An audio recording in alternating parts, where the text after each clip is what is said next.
kami sa area. Hello. Nandito kami sa area na part 2 ito guys sa unang video ko. So nandito na kami. May toilet dyan. May bin. Tapos yan is mga small houses. Parang tawag niyan. Pero magbayad ka daw dyan for all year kung gusto mong gamitin. So dito ito lang area na yan until sa dulo sa noong yung mataas pa yun guys, malayo pa as in. Tapos itong mga houses, row houses dito, may mga may-ari na yan guys, nagbayad yata sila yearly or binili talaga nila para sa summer or gusto nilang magpunta sa dagat, meron silang malagyan ng mga gamit nila dyan. So marami dyan, 1, 2, 3, 4, 5, 6, 7, 9, 10, mga 20 plus. Tapos meron pa sa kabilang area. Tapos may mga upuan dito. Ito ang tinatawag nila guys na Holy Well. Yan, Holy Well guys.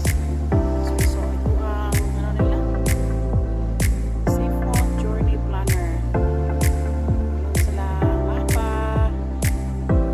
Yan. So mga mag-cycling pwede ito sa cycling pala. Cycling ito, pero marami pa rin mag-cycling guys. Marami pa rin mag-cycling, pero careful ka lang kasi pag may mga tao na maglakad-lakad, kailangan na careful ka din. Ito yung guys, kinulikta ng asawa ko pang fishing daw niya. Yan. Kahit hindi siya marunong, pero pa din. Yan. Tapos meron sa kabila.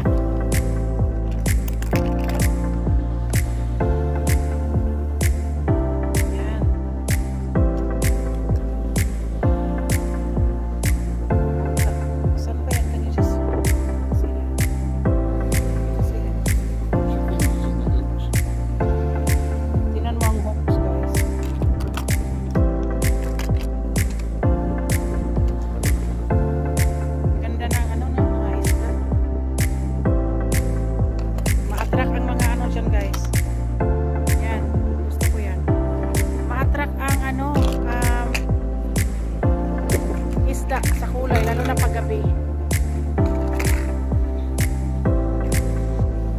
Okay, so dito kami dadaan. No cycling pala dito. So ito ang sinabi ko na okay daanan, kaso lang pataas guys, pataas. Pero okay lang. Hinay-hinay lang guys, hinay-hinay. Sa kabila guys, merong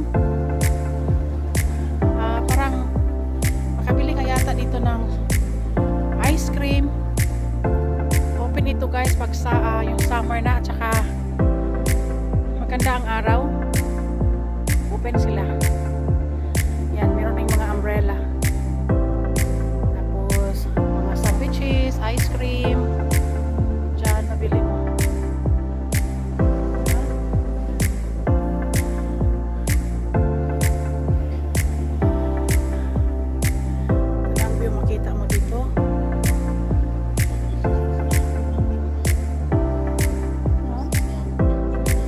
Okay.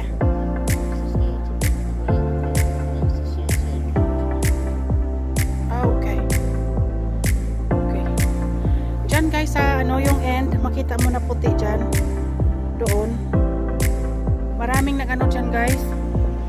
Yung gusto na nilang nasa buhay nila siguro ba. Para siguro problema or kung hindi nila kayanan or wala siguro napagsabihan, iwan ko. Diyan sila nagpunta guys kasi may may daanan yan doon, malayo lang dito. Tapos kaya nga ngayon nilagyan na nila ng mga pero minsan mayroon pang tao maglakad din dyan at saka alam mo na, mag-jump sila sa baba. Tapos yun, kahit nga malayo guys, magpunta dyan para lang gawin nila yan. Kaya makita na lang na malalaman mo na lang na meron na namang nagpaano doon syempre, maraming mga pulis, mga ambulance, ganon. Hala, ang laki ng aso guys. Tingnan nyo, agoy, napunta. Ay, takot ako. Laki. Hindi naman siguro mga ano to. Ah, pero may-ari yan, mayroong may-ari niyan guys. Naglakad-lakad lang yan. Hindi siya, na-try hawakan ko. Yan ang may-ari, ayun naka, ano, nag-walking sila. That's a big dog, hun.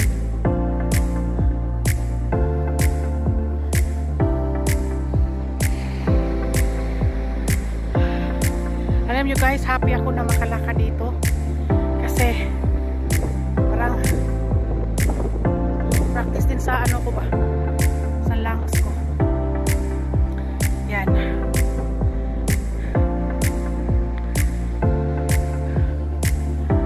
Pero okay lang ito guys kasi doon sa nilakaran namin yung papunta kami sa dagat, ako'y nakatakot yun.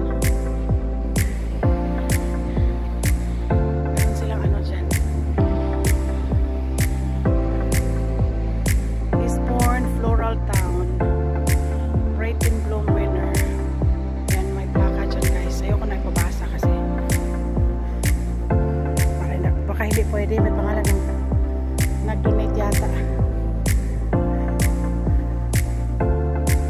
Yung mga upuan dito guys, may mga ano pangalan. Ang may-ari niyan is yung mga family sa mga, alam mo yung mga tao na laging mga matatanda o naglalakad dito. Nag-donate sila ng upuan, mga remembrance nila ba, yung mga nanawawala na.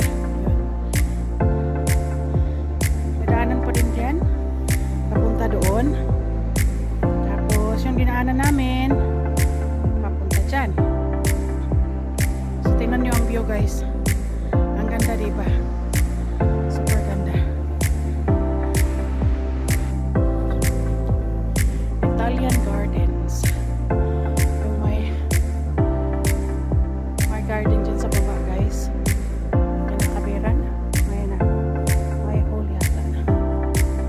Guys, may hagdanan dyan papunta yan sa taas doon sa kalsada. Hindi ko kaya dyan, straight lang ako dito kasi mas okay lakaran doon, sakit sa tuhod.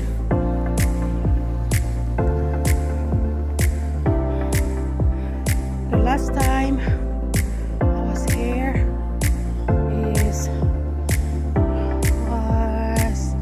2 years ago, I think 4 years siguro, kasi hindi ko kaya maglakad.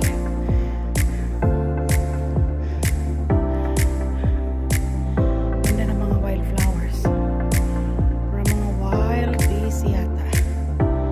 Ganda.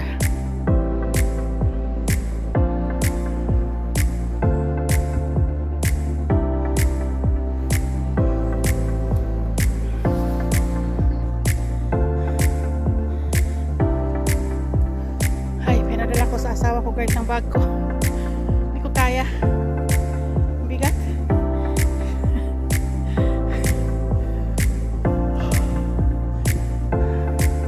Hollowell, even by Brohan, even by that.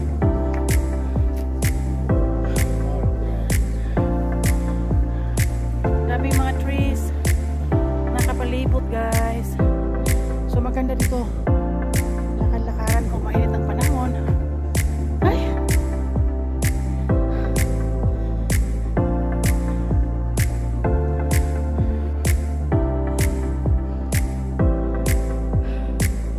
pinakat ko guys kasi mataas, malayo-layo. Ngayon nandito na kami sa malapit sa kalsada.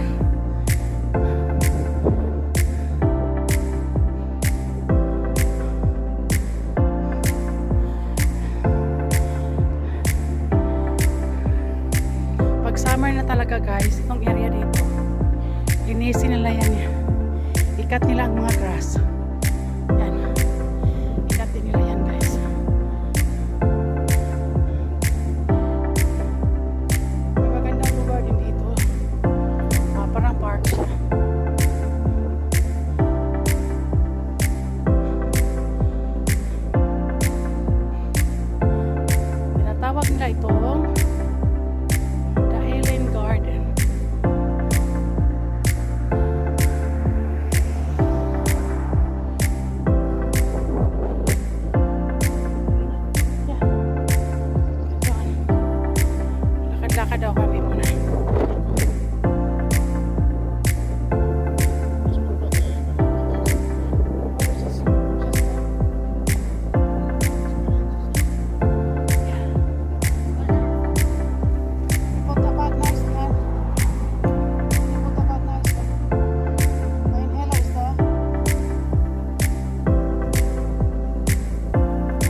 mag-close yata sila sa ano.